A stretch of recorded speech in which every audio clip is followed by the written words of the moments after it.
Heading tag create करने से पहले हम एक बात बता दूं कि हेड HTML कोड लिखने के लिए हमें किसी एडिटर की ज़रूरत होती है और इस कोर्स में हम टेक्स्ट एडिटर नोटपैड++ यूज करेंगे। यदि आपके पास नहीं है तो आप ऑनलाइन डाउनलोड कर सकते हैं।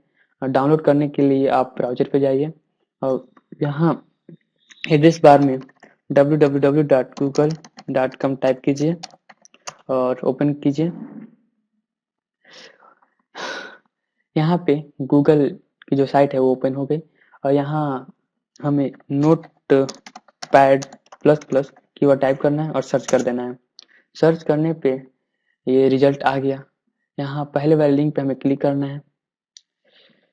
क्लिक करते ही ये जो नोटपैड++ की साइट है वो ओपन हो गई और यहाँ पे हमें डाउनलोड लिंक पे क्लिक करना है। डाउनलोड लिंक पे क्लिक करते ही और डाउनलोड पेज ओपन हो गया। ठीक है, ये डाउनलोड पेज है वो ओपन हो रहा है। अब यहाँ पे हमें ये डाउनलोड पे क्लिक करना है। डाउनलोड पे क्लिक करते ही जो नोटपैड++ की फाइल है वो यहाँ डाउनलोड होना स्टार्ट हो जाएगी। तो हमने ऑलरेडी इंस्टॉल कर रखा है नोटपैड++, तो हम इसको डाउनलोड नहीं करेंगे। यदि आपके पास नहीं है तो आप इसको डाउनलोड करके इंस्टॉल कर लें। आगे चलते हैं हम। यहाँ ये नोटपैड++ हमने ओपन किया। अब यहाँ पे हमें HTML का बेसिक स्ट्रक्चर क्रिएट करना है। यहाँ पे सबसे पहले हम HTML ओपन करते हैं, फिर HTML को क्लोज कर देते हैं और क्लोज करने के लिए हमें फॉरवर्ड स्लैश लगाना होता है। यहाँ पे फॉरवर्ड स्लैश लगा दिया। ये HTML का ओपनिंग टैग और ये HTML का क्लोजिंग टैग, और जो कुछ भी करना है हमें इस HTML ओपनिंग और HTML क्लोजिंग टैग के अंदर ही करना है। इसके बाद हमें हेड टैग ओपन करना होता है, फिर हेड को यहाँ क्लोज कर देते हैं। हेड टैग के अंदर हमें टाइटल टैग ओपन करना होता है, title, then title close. Title close.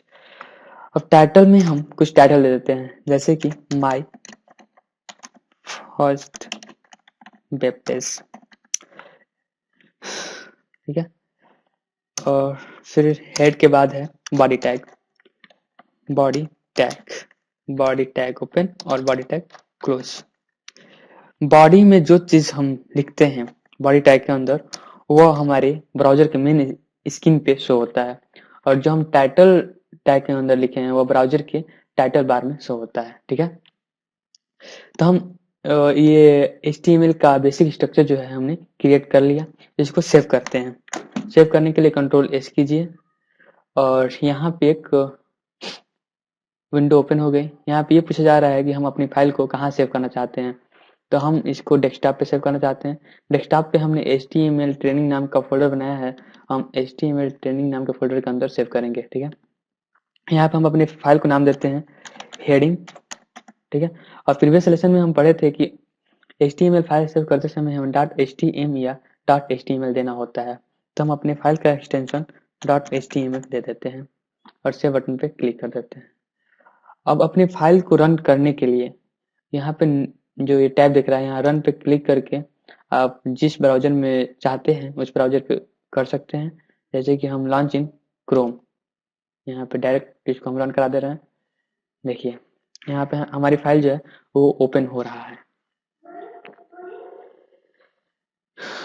ठीक है, देखिए अभी हम बॉडी टैग के अंदर कुछ नहीं लिखे हैं तो ये पेज खाली है। ठीक है, माई फर्स्ट वेब पेज ये टाइटल है,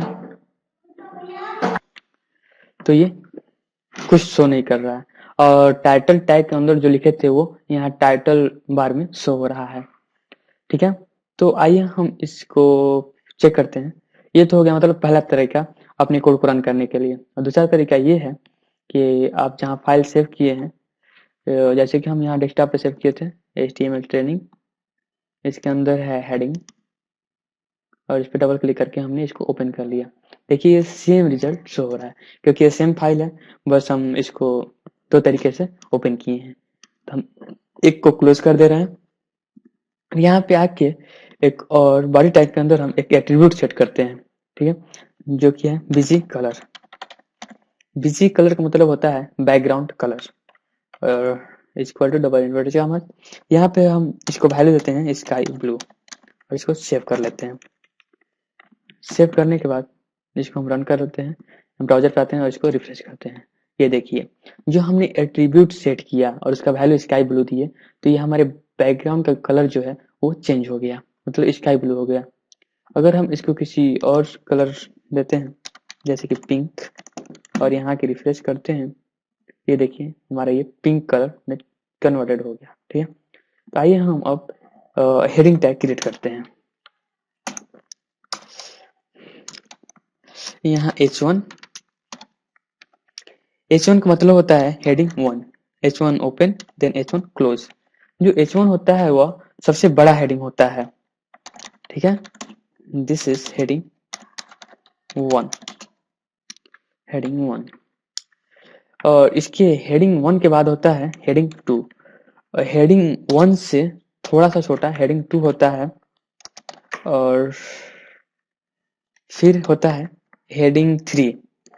और ये हेडिंग 3 जो होता है यह H2 हेडिंग 2 से थोड़ा सा छोटा होता है। ठीक है, तो हम ये बता दें कि हेडिंग 1 जो होता है सबसे बड़ा होता है और हेडिंग 6 जो होता है सबसे छोटा होता है। मतलब हम HTML में हेडिंग 1 से लेकर हेडिंग 6 तक हेडिंग यूज करते हैं। ये हेडिंग 3 और ये हेडिंग 4। ये हेडिंग 4 होता है जो हेडिंग 3 से थोड़ा सा छोटा होता है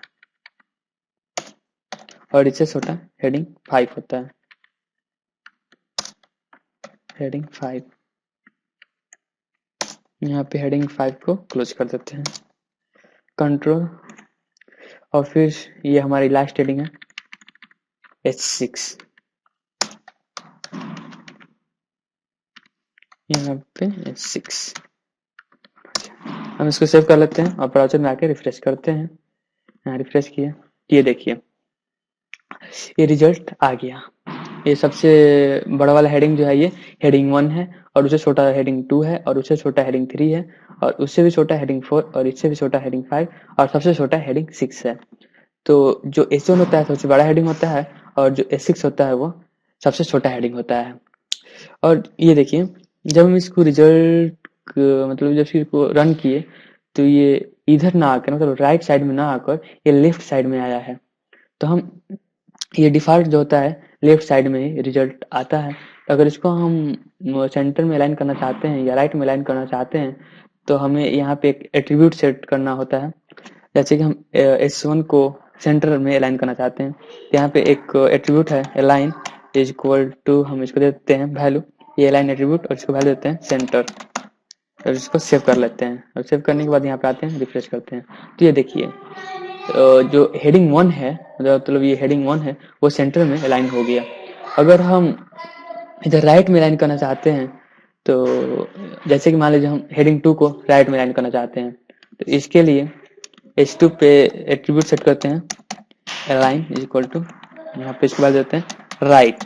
ठीक है, सेव करते हैं और इसको रिफ्रेश करते हैं। ये देखिए जो हेडिंग 2 है वो राइट में अलाइन हो गया। ठीक है, ये रहा हेडिंग 1 से लेकर हेडिंग 6 तक। ठीक है, तो नेक्स्ट लेक्चर में हम पैराग्राफ टैग कैसे क्रिएट करते हैं ये सीखेंगे।